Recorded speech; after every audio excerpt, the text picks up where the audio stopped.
Namaste and welcome to the second episode of Sunday Samvad. I am overwhelmed by the response that I am getting from all of you to this conversation that we have started on the social media. This idea of starting Sunday Samvad was given to me by one of the youngsters from my parliamentary constituency. He is a software engineer who was very concerned about the variety of information that is available regarding COVID 19 on social media platforms. And he conveyed to me that many people were constantly writing to me as the health minister of the country and seeking validation of this information. Friends, it is quite impossible to answer all the queries that come to me regarding subjects related to the three portfolios that I handle: health, science and technology, and earth sciences. But I decided that I must begin, even if I make this into just a weekly dialogue with you all to begin with. After the first episode last Sunday, I again received thousands of questions via Twitter, email, Facebook, calls, SMS, WhatsApp, where all of you have shared your feedback, queries, and comments. So here I am, all set to go for the second episode of Sunday Samvad to continue the wonderful conversation we have started.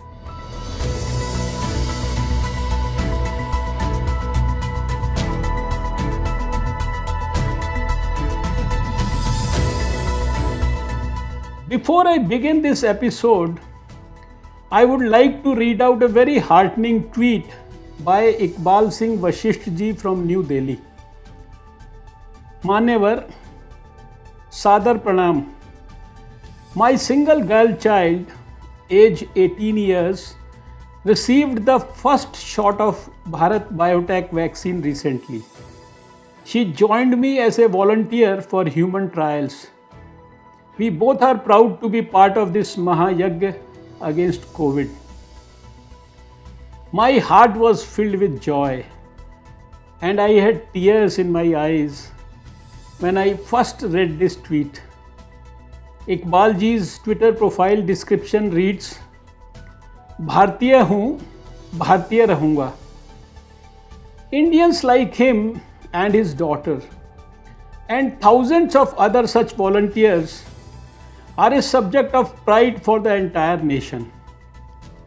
The sacrifice they are doing by being a volunteer in the clinical trials amidst a global pandemic will help save not millions but billions of lives.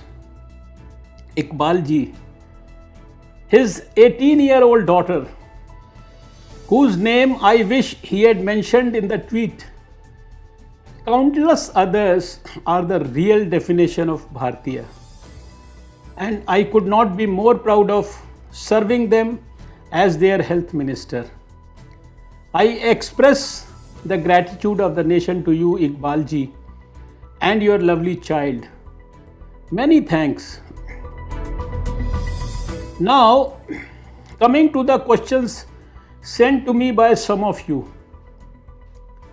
The very first question in this Sunday Samvad I have is from Sunil ji from Kolkata. He says, "Sir, no one is willing to answer this clearly.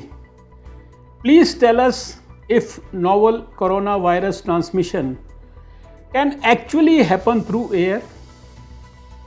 Sunil ji, according to the World Health Organization, current evidence suggests that transmission of novel coronavirus occurs primarily between people through direct, indirect, or close contact with infected people, through infected secretions such as saliva and respiratory secretions, or through their respiratory droplets, which are expelled when an infected person coughs, sneezes, or speaks. Airborne transmission of the virus can also occur in healthcare settings where specific medical procedures called aerosol generating procedures generate very small droplets called aerosols. Second question is from Kajal Singh ji from Indore, Madhya Pradesh, who asks, Sir, do you think we have done enough to create community awareness for COVID-19? If so, why are people not wearing face masks like they should be doing? My dear friend, all modes of mass media, be it SMS, caller tunes, social media, traditional media channels, etc., are all being utilized for creating greater awareness amongst people. Our Honorable Prime Minister Shri Narendra Modi ji has himself addressed the nation and strongly put out the message of the urgent need to use this social vaccine. A dedicated call center helpline 1075 is operational and guiding the citizens on a regular basis. I know that people have become very conscious and most of us are following the guidelines issued by the government in respect of the precautions to be taken. I take this opportunity to once again request all of you to use masks or face covers for protecting yourselves as well as others. Do not spit in public. Follow the hand hygiene and respiratory etiquettes. Do not make even a single time exception. Please help yourself and help the nation. Next question is by Shreya ji from Delhi. She has asked us, how is it that a 28-year-old COVID-19 patient ends up being a critical case and reaches the ventilator, while a 55-year-old diabetic patient remains asymptomatic and recovers well? You see, Shreya ji, this is a new disease. Novel coronavirus is a new virus, and before December 2019, humanity had not even heard of it. We are learning about its pathophysiology every day. Scientists across the world are trying hard to discover an effective antiviral drug. So far, quality supportive care is the only known treatment modality which works well against this disease. This infection has an overall mortality rate between 1 and 2% in India.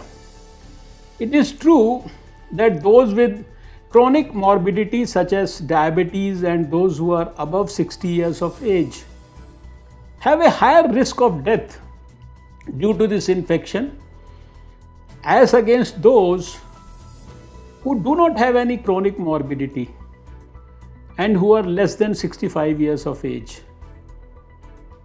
Scientific evidence points towards a high viral load and development of cytokine storms among the elderly, perhaps due to certain genetic polymorphism in toll-like receptors on cells prominent among them. During the course of COVID-19, older patients can reduce their viral titers only to rapidly descend into a state of shock involving hyperactivation of the immune system and hypercoagulation in small blood vessels.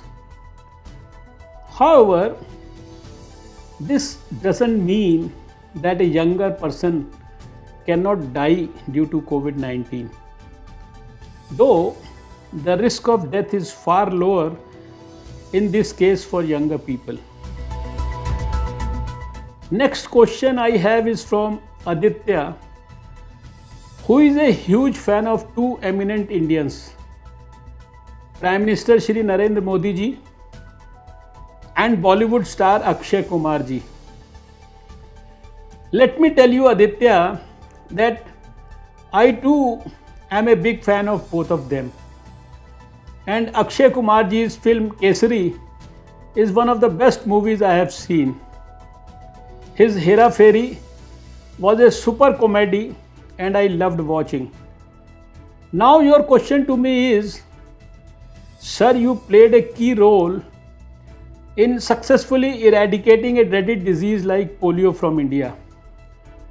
We are all grateful to you for that, especially my generation, which is saved from this disease due to your tireless efforts. How have those experiences helped you in fighting COVID-19? Aditya ji, you are right that I was lucky and blessed to be given the opportunity by God, and I played an important role in polio eradication from India. The current COVID-19 outbreak is probably the most significant, unprecedented event of our lifetime, resulting in massive mortality and morbidity across the world, and has a major socio-economic and psychological implications for the entire world. The novel coronavirus that causes COVID-19 was absolutely new, and there were no pointers as to how the disease situation would evolve. Medical literature on the subject was also absent. What we had with us was the experience of having successfully eradicated polio and smallpox. Besides this, we had knowledge and understanding of handling outbreaks in the past such as SARS, Ebola, and plague. All these are infectious diseases and require community-based strategies and interventions for controlling the outbreak. Hence, in case of COVID-19, I could give the requisite support to Honorable Prime Minister for proactive, preemptive and graded response to contain COVID-19. India was the quickest in devising containment strategies and interventions to mitigate this dangerous virus. Dr. Jaswinder Singh from Chandigarh has asked, through the new national education policy, Prime Minister Shri Narendra Modi ji has painted a rosy picture of big dreams for the entire nation. What will the government do to ensure that India produces more scientists instead of churning out only engineers? Dr. Jaswinder ji, undoubtedly you will agree with me that the country needs both engineers as well as scientists. There is no competition between the two professions. United States-based National Science Foundation has released a report titled Science and Engineering Indicators 2018 report. As per this report, India is the world's #1 country in producing engineering and science graduates every year. As per the latest estimate, India has as many as 3.42 lakh full-time equivalent researchers, out of which nearly 50% are young and below 45 years.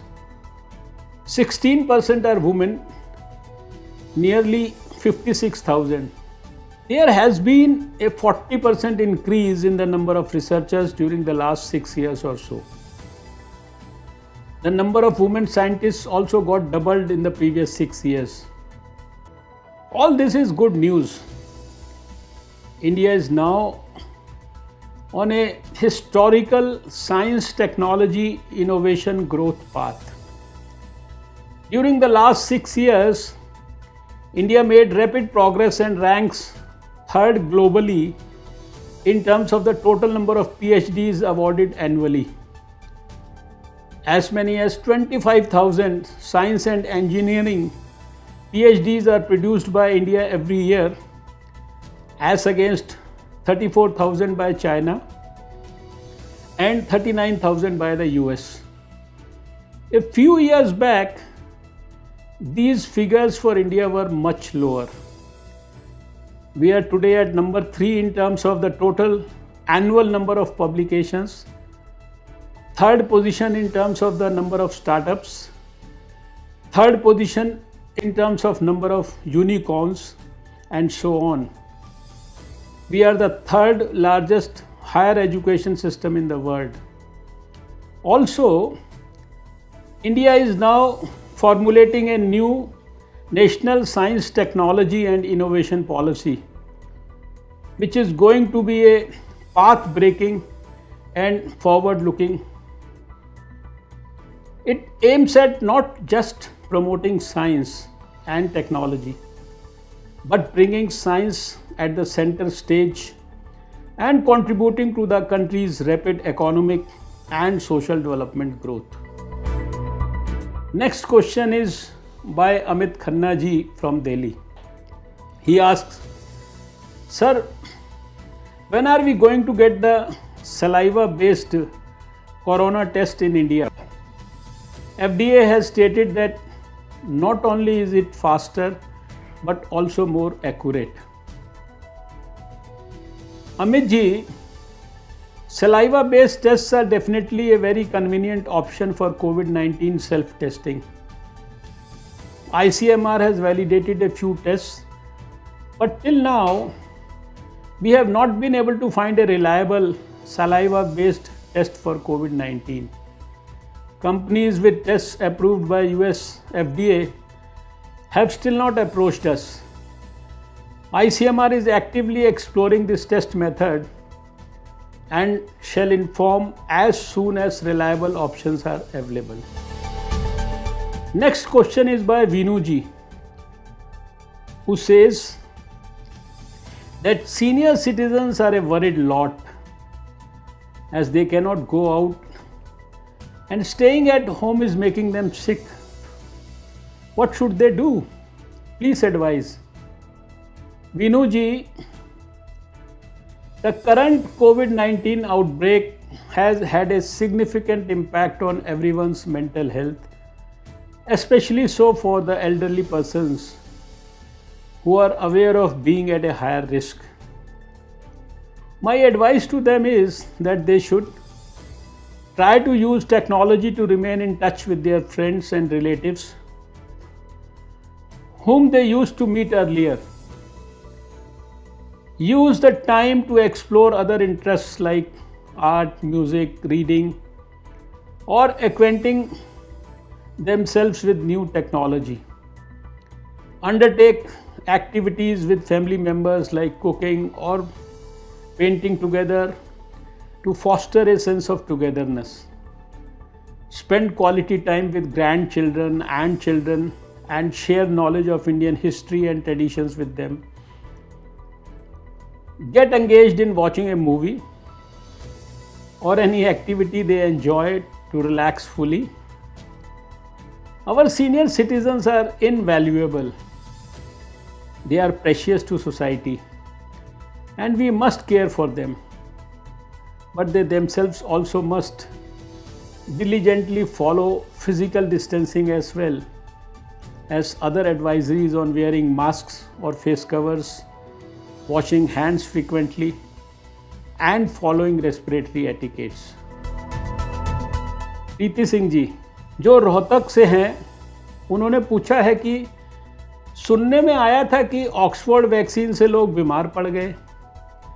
क्या ये phase 3 trial में normal बात है? जी हाँ Preeti ji, Britain में trial के दौरान एक प्रतिभागी को बूस्टर डोज देने के बाद कुछ स्वास्थ्य संबंधी समस्याएं होने के बाद 6 सितंबर को ट्रायल रोक दिया था। बड़े पैमाने पर ट्रायल के दौरान वैक्सीन बनाने के काम में उतार चढ़ाव आते हैं और हमें इसके लिए तैयार रहना चाहिए। ऐसी चीज़ें होती रहती हैं। हालांकि एक स्वतंत्र कमेटी ने इसे सुरक्षित माना है और ट्रायल दोबारा शुरू कर दिया गया है। निर्मल पांडे जी जो चंडीगढ़ से हैं और बहुत बड़े बॉलीवुड फैन भी हैं, उन्होंने मुझसे पूछा है सर आप तो अब WHO के चेयरमैन बन गए हैं, आपकी जिम्मेदारी बनती है कि भारत की हज़ारों साल पुरानी आयुर्वेद परंपरा को दुनिया भर में लेकर जाने की। इसके लिए आपका क्या प्लान है? निर्मल जी, निश्चित रूप से WHO के कार्यकारी बोर्ड के अध्यक्ष के रूप में मेरी कोशिश रहेगी कि भारत की अच्छी प्रथाओं यानी बेस्ट प्रैक्टिसेस को विश्व स्तर पर एक उदाहरण के रूप में पेश कर सकूं। इसके लिए मैंने संबंधित विभागों को भारत की बेस्ट प्रैक्टिसेस को डॉक्यूमेंट यानी दस्तावेज के रूप में देने का निर्देश दिया है। इतना ही नहीं, चाहे मुंबई के धारावी में कोविड को नियंत्रित करने के लिए हमारे द्वारा किए गए विशेष उपाय हों या फिर असम की बाढ़ में की गई प्रबंधन व्यवस्था हो, सारी बातें आज WHO की वेबसाइट पर हैं और दुनिया की नज़रों के सामने हैं। रमेश जी, जो सोनीपत हरियाणा से हैं, उन्होंने मुझसे सवाल किया है कि जैसे सरकार ने रातों रात हॉस्पिटल बना दिए थे, वेंटिलेटर खरीद लिए, वैसे ही ऑक्सीजन सिलेंडर क्यों नहीं बनवा देती है? आपकी सरकार ने तो एक लेटर निकाल के पल्ला झाड़ लिया, ऐसा लगता है। रमेश जी, भारत अपनी मेडिकल ऑक्सीजन की ज़रूरतों को पूरा करने में सक्षम है। कोरोना संकट से निपटने के लिए हमने राज्यों को 1 लाख से अधिक ऑक्सीजन सिलेंडरों की आपूर्ति की है। इतना ही नहीं, हमने राज्यों को पर्याप्त संख्या में ऑक्सीजन कॉन्सेंट्रेटर्स भी भेजे हैं। स्वास्थ्य मंत्रालय लगातार मेडिकल ऑक्सीजन की मांग और सप्लाई पर नज़र बनाए हुए है। कोविड को नियंत्रण करने के लिए आवश्यकता पड़ने पर हम यह सुनिश्चित करेंगे कि अस्पतालों में मेडिकल ऑक्सीजन की कोई कमी ना हो और इसके लिए जो भी संभव कदम होंगे उठाए जाएंगे। Darshan ji from Kolkata, who is a huge cricket fan, has tweeted, "Everyone is recommending medicines like HCQ and Remdesivir, but no one is showing the same enthusiasm towards Ayurvedic medicines. Why is that?" Darshan ji, no drug, whether it is from Ayurvedic or allopathic systems, can be used to cure COVID-19 with documented evidence for safety and efficacy through experimental animal and human clinical trials. The Ayush Ministry, along with the Council of Scientific and Industrial Research and Indian Council of Medical Research, have developed research protocols for validating the claims of various Ayush practitioners for COVID-19 solutions. A number of claims by various Ayush practitioners for COVID-19 solutions have been made, but till now, none has been validated as a specific drug to treat COVID-19. Further, the Central Drugs Standard Control Organization has permitted Ayush practitioners to conduct research on COVID-19 and generate evidence towards development of Ayurvedic drugs for COVID-19. Praveen ji ने पूछा है कि sir, इस बात का कोई proof नहीं है कि HCQ कोविड के इलाज में मददगार है। कोई और देश HCQ को इस्तेमाल भी नहीं करता, फिर HCQ को हम भारत में क्यों इस्तेमाल कर रहे हैं? प्रवीण जी, छोटे स्तर पर किए गए कुछ अध्ययनों में हाइड्रोक्सीक्लोरोक्वीन दवा नोवल कोरोना वायरस के खिलाफ क्लिनिकली इन विट्रो एक्टिविटी में कुछ हद तक कारगर रही है। हालांकि अगर हम मृत्यु दर या अन्य नैदानिक रूप से सार्थक परिणामों की बात करें तो उस पर कोई प्रभाव नहीं दिखा है। भारत में इस दवा का उपयोग काफ़ी समय से कुछ अन्य बीमारियों के इलाज में व्यापक रूप से किया जाता रहा है और यह एक सुरक्षित दवा मानी जाती है। प्रताप जी ने सवाल किया है कि सर आप कैसे बोल सकते हैं कि प्लाज्मा थेरेपी से कोविड में मदद नहीं होती, जब दिल्ली के हेल्थ मिनिस्टर खुद प्लाज्मा थेरेपी से ठीक हुए हैं।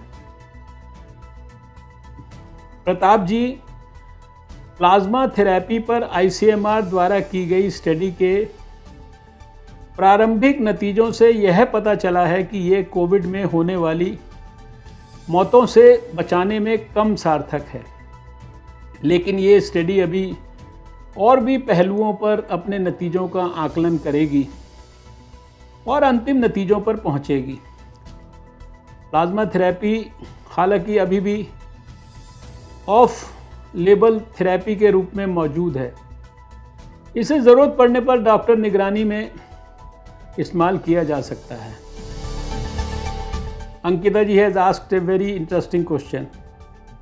Sir, do all 3 approved vaccines work the same way, or is there anything unique about each one of them? There are 3 vaccines currently under trials in India: Oxford vaccine, Bharat Biotech vaccine and Zydus Cadila vaccine. All 3 of them have an altogether different composition from each other. Oxford vaccine is a recombinant vaccine based on an adenovirus vector backbone and is given as 2 doses 28 days apart. Bharat Biotech vaccine is a whole virion inactivated adjuvanted viral vaccine and is given as 2 doses either 14 or 28 days apart. And Zydus Cadila vaccine is a recombinant DNA vaccine which is given intradermally as 3 doses over a period of 56 days. Since the vaccine formulations, doses, route of administration are different, their mechanisms of action are also different. However, the desirable outcome of each vaccine is much the same. That is, safety, good immune response, good protective efficacy, none or minimal adverse events, long duration of protection, stability over wide temperature range, proven safety and efficacy in extremes of age, vulnerable or immunosuppressed population, in addition to creating healthy individuals with immunity against novel coronavirus. Next question is by Keethi ji. She says, the number of patients being infected with COVID-19 is creating new records every day. The epi curve is not going down. Government has failed. How do you justify this? Keethi ji, the epidemic curve of any pandemic goes through an ascending, peaking and descending phase. The current phase of pandemic in India is on multiple trajectories across the urban and semi-urban areas of the country.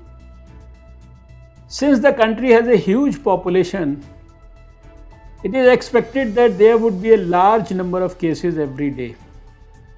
However, the cases and deaths per million population in India is among the lowest if one were to compare between similarly affected countries. अगला question संकेत जी ने पूछा है। ऐसा लगता है कि Covid शहरों से गांव की तरफ तेजी से बढ़ रहा है। क्या ये सच है डॉक्टर साहब? आप क्या कर रहे हैं इसको रोकने के लिए? इस तरह सारे गांव दिल्ली मुंबई बन जाएंगे। संकेत जी देखिए, भारत में अभी कोविड व्यापक रूप से शहरी क्षेत्रों और उससे सटे इलाकों तक सीमित है। हालांकि बड़े शहरों के संपर्क में आने से ग्रामीण क्षेत्रों से भी कोविड के मामले सामने आए हैं। ग्रामीण क्षेत्रों में भी शहरी क्षेत्रों की तरह ही कंटेनमेंट की रणनीति अपनाई जाएगी। Soni ji has asked, several experts have shown different time spans in which they claim that India will reach the peak in COVID cases. Sir, can you tell me exactly when will India hit the peak? My dear Soni ji, I must tell you that there are many mathematical models being used for such predictions. And different mathematical models have predicted different dates of peaking. Many of the models predict that India will peak in late September, October this year.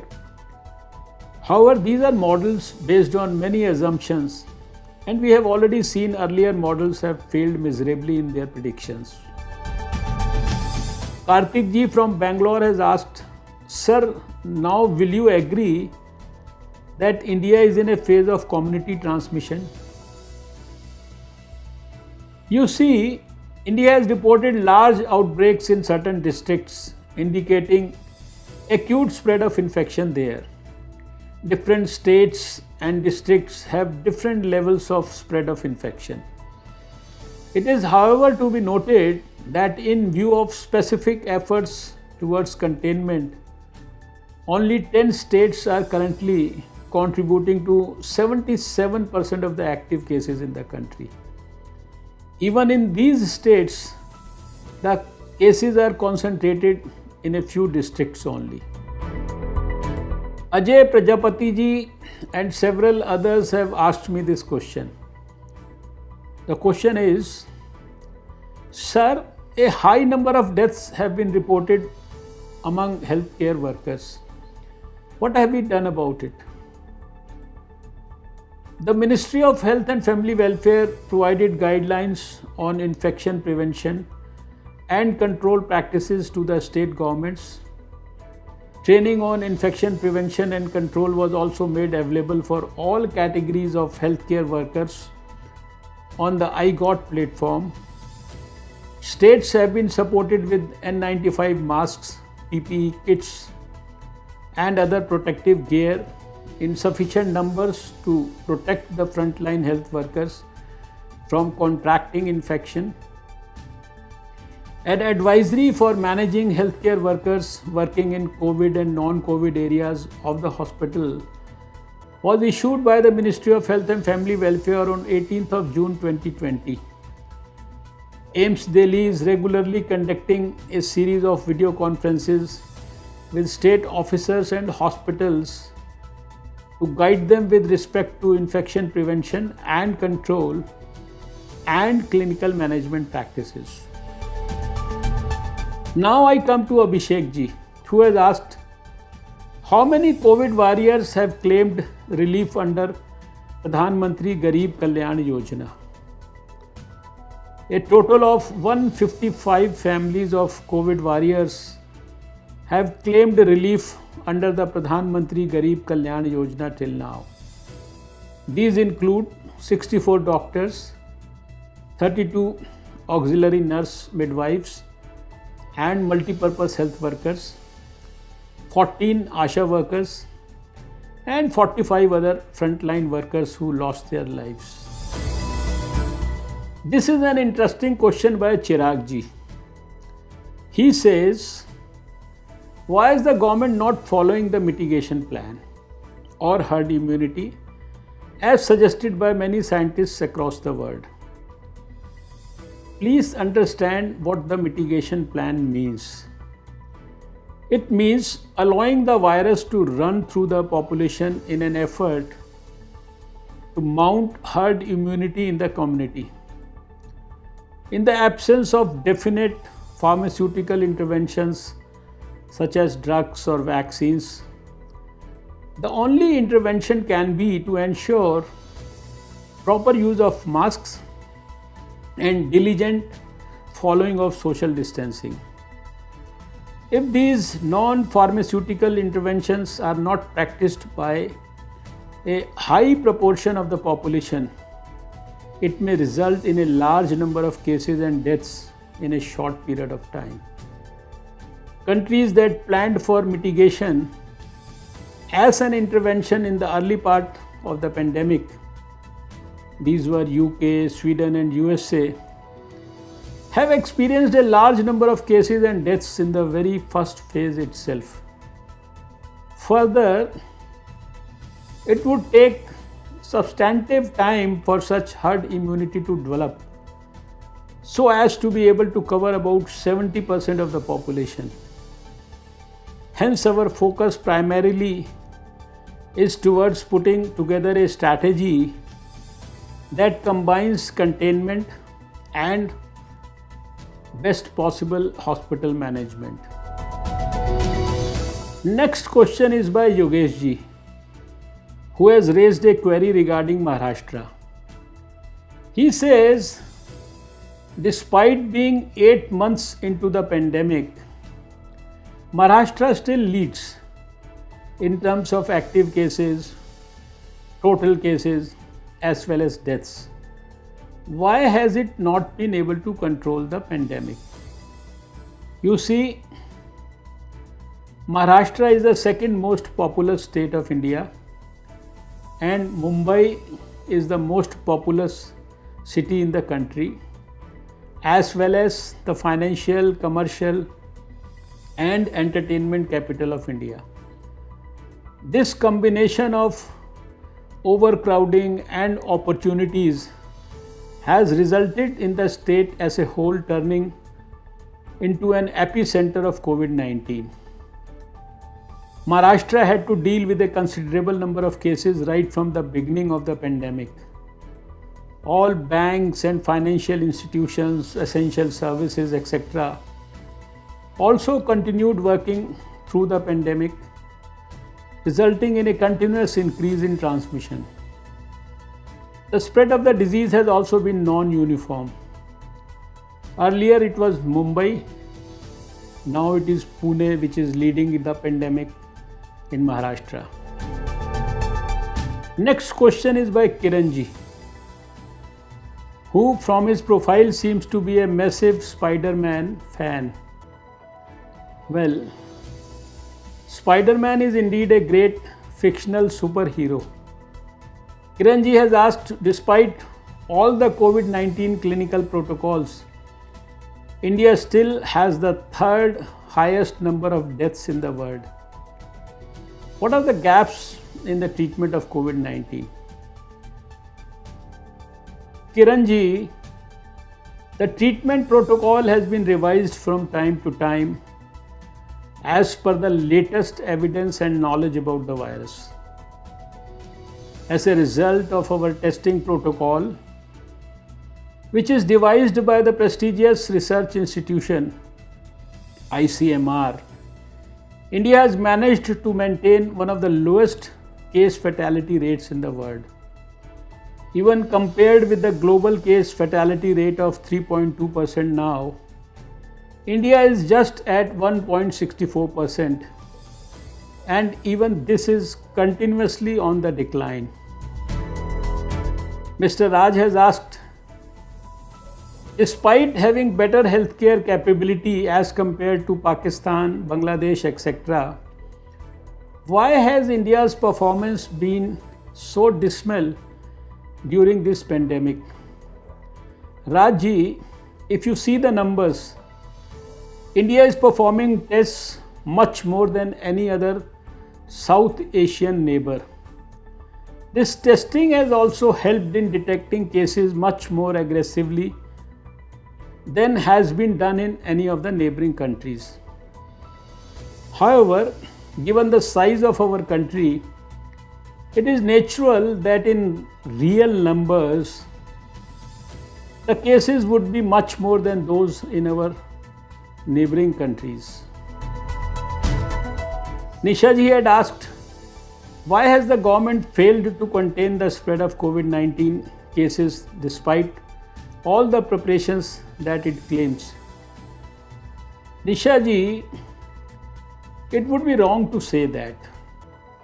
At the very start of the pandemic, India successfully blunted the aggressive progression of COVID-19 by imposing a countrywide lockdown.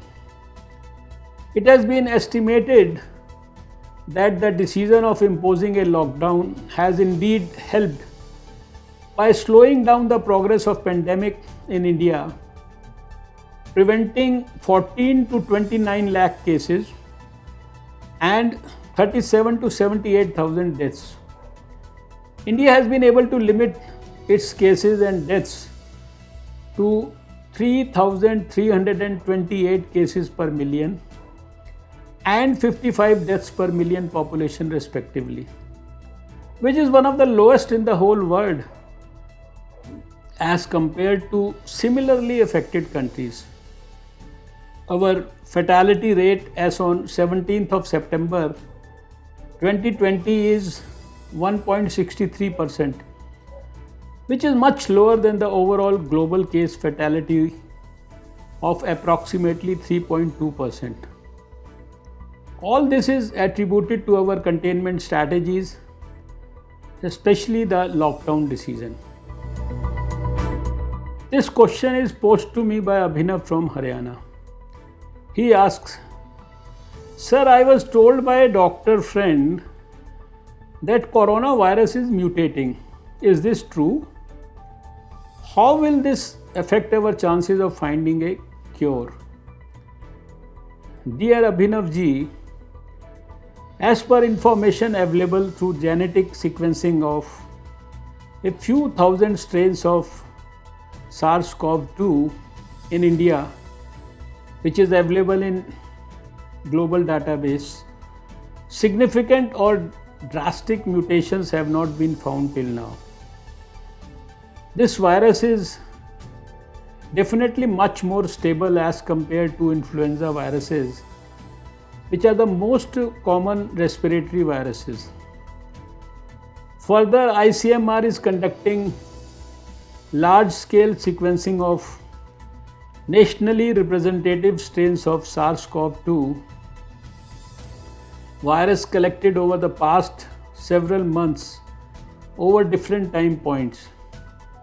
These results are being analyzed for mutations and evolution of the virus.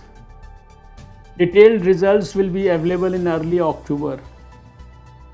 ICMR will continue to sequence SARS-CoV-2 virus periodically to monitor its evolution in India. Harshji from Delhi has asked a very interesting and relevant question. Most of you will like this.